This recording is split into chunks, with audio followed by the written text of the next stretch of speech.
Oke, posisinya kita masuk ke jalur lingkar Salatiga. Jujur ya, saya sendiri nggak tahu ini mikrofon HP-nya cukup bisa merekam suara saya atau enggak. Soalnya saya nggak pakai mikrofon eksternal sama sekali. Dan pasti anginnya besar. Ya Tuhan, ini nggak akan jadi video yang bagus. Tapi ya setidaknya di jalur lingkar Salatiga aja saya bakal nyoba bikin video yang banyak ngomong deh, simpelnya ya. Oke. Apa yang mau saya omongin mungkin simpel aja, jujur. Saya kepikiran buat ganti motor kalau bisa ya. Lebaran ini saya kepikiran buat ganti motor karena motor yang sekarang saya pakai Honda Beat ESP tahun 2015. Ya, tahun 2015. Berarti tahun ini mungkin udah mau 11 tahun. Ya, gedep-gedepnya 10 tahunan lah. Ini mulai agak bandel kayaknya, dan bandelnya bukan dalam hal yang bagus. Tapi ya sebelum itu mungkin komentar sedikit terkait motor ini. Setelah penggunaan selama 10 tahun, saya full 10 tahun pakai motor ini dari zaman SMA sampai sekarang udah kerja.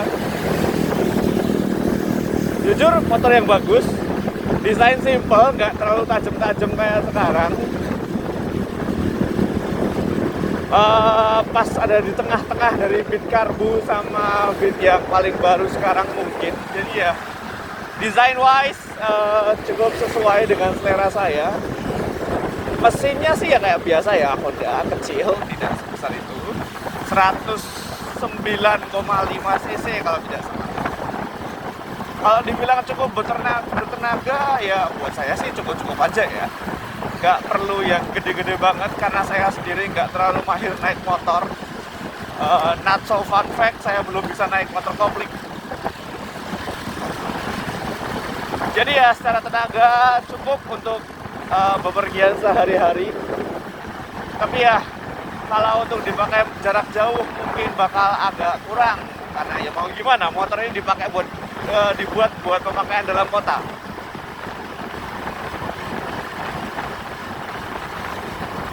Selama saya pakai selama 10 tahun ini beberapa kali mogok, tapi mungkin ya mau gimana, kalau belakangan sih karena motornya ya memang udah tua mungkin ya. Saya nggak tahu 10 tahun itu tua atau enggak, terus ada beberapa orang, tapi ya menurut saya udah lumayan lama. Tapi dulu-dulu pas saya pertama pakai juga sempat mogok, mungkin karena saya noob, nggak ada pemahaman sama sekali soal motor.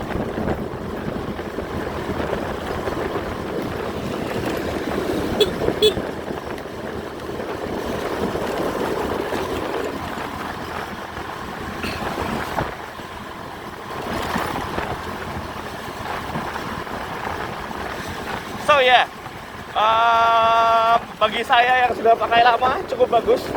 Ya tengah-tengah lah, mid, not so bad. Suspensi cukup bagus mungkin.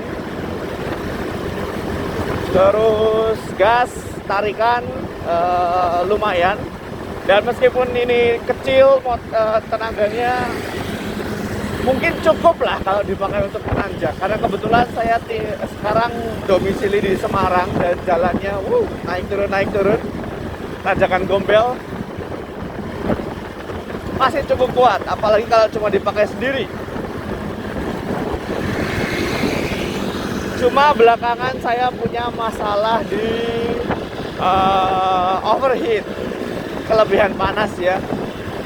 Jadi belakangan ini saya sering menjumpai masalah berupa mogok karena ya panasnya itu. Saya belum tahu masalah utamanya kenapa, apakah memang dari mesinnya ada gangguan. Yang saya coba-coba cari tahu dari AI atau Google semacamnya itu, katanya mungkin di area pembakarannya ada tumpukan kerak, makanya disarankan untuk skir klep. Tapi untuk sementara masih belum sempat. Jadi ya saya biarkan dulu. Itulah kenapa dari tadi saya berkendara juga sebisa mungkin di kecepatan maksimal 60 km per jam. Kalau saya geber full, ada kemungkinan saya bakal stuck di tengah jalan.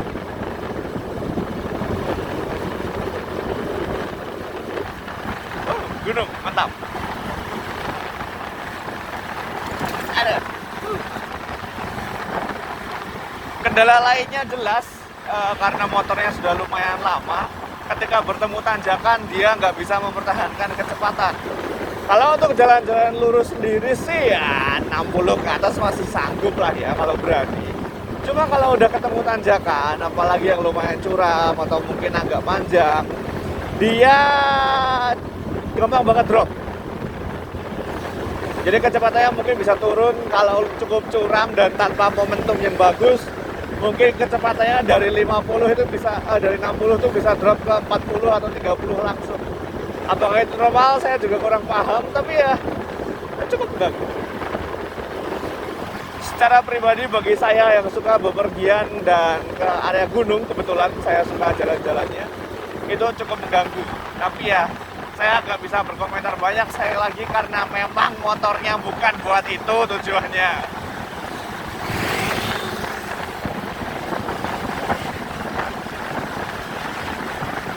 Ya paling nggak buat dipakai pulang kampung mudik dari Semarang ke daerah Solo masih kuat lah.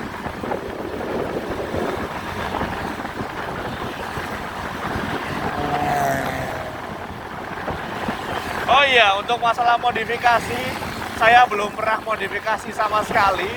Dari body ini ya mari katakan 80% masih ori. Beberapa sudah diganti dengan part aftermarket karena dulu pernah kecelakaan dan rusak. Dulu bagian lampu depan saya pernah nyeruduk mobil pick up. Untungnya nggak kenapa-napa, cuma pecah di bagian mikanya aja. Dan dulu pernah juga dipakai adik saya, entah buat apa, tapi spakbor belakangnya pernah patah. Tidak lucu.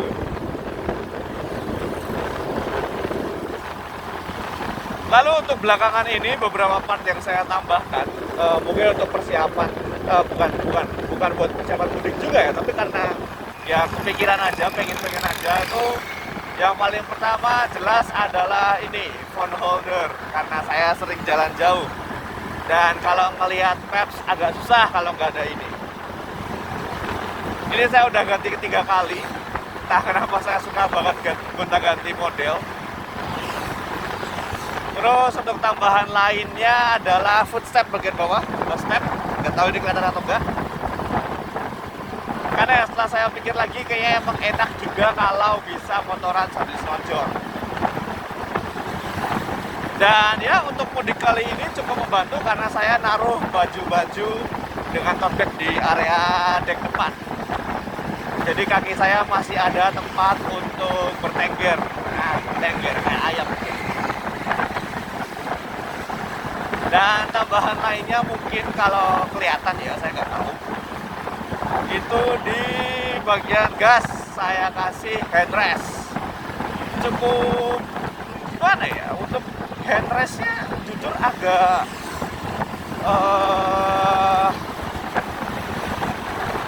plus minusnya dapet ya. Untuk plus dari bagi yang nggak kelihatan ini seperti ini, warna abu-abu di bawah. Untuk plusnya sendiri sih untuk jarak jauh kita jadi bisa ngegas dengan lebih gampang karena model headrestnya itu tuh dia melingkar mencengkram di gas, jadi kita bisa aja memainkan gasnya tanpa perlu melingkarkan semua jari di tuas gas. Jadi misalnya kita tekan dengan tangan seperti ini, jari bisa agak bebas. Tapi yang jadi masalah di saat yang bersamaan adalah settingan kemiringan dari headrestnya sendiri. Jadi kalau kita mau bisa ngegas agak dalam ketika menggunakan headrest ini, berarti headrestnya itu agak dipasang agak mencuat ke atas.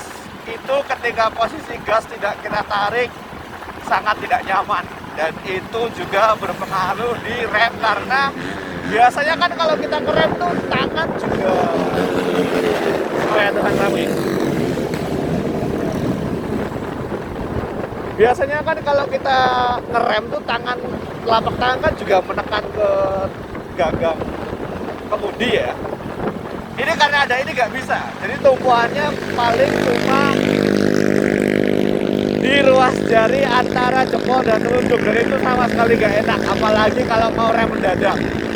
Kalau kita paksakan rem mendadak dan menaruh telapak tangan di tuas bukan rem, di tuas kemudi, ada kemungkinan kita malah nggak sengaja narik gas, itu malah tambah celaka. Jadi ya mungkin kalau untuk jarak jauh dan sepi kayak gini cukup membantu, tapi kalau mau dipakai harian untuk stop and go mungkin kurang direkomendasikan ya. Komoremi ya, seenggaknya kalau pas turun kayak gini kita bisa lepas tangan.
Oke, dan ya ini yang saya bicarakan tadi.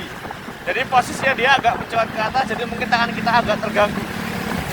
Kalau kita mau ngerem keras, gas kemungkinan masih akan tertekan, jadi ya bahaya tuh. Antara kita yang jatuh gara-gara gas sama ngerem berbarengan, atau mangkok ya di apa itu namanya di area CB itu tuh bakal kena masalah karena kita ngerem dan ngegas di saat yang bersamaan.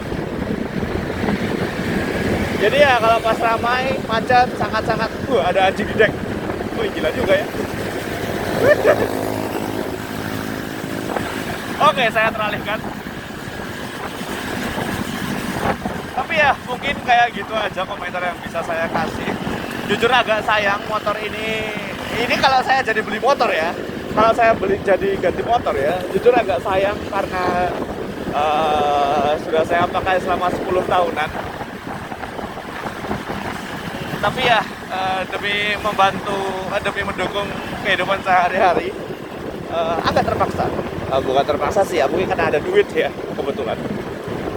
Anyway, Lingkar Salatiga kita sudah keluar dan kita masuk ke jalan utama lagi sekarang. Motor banyak gue, mudik semua nih.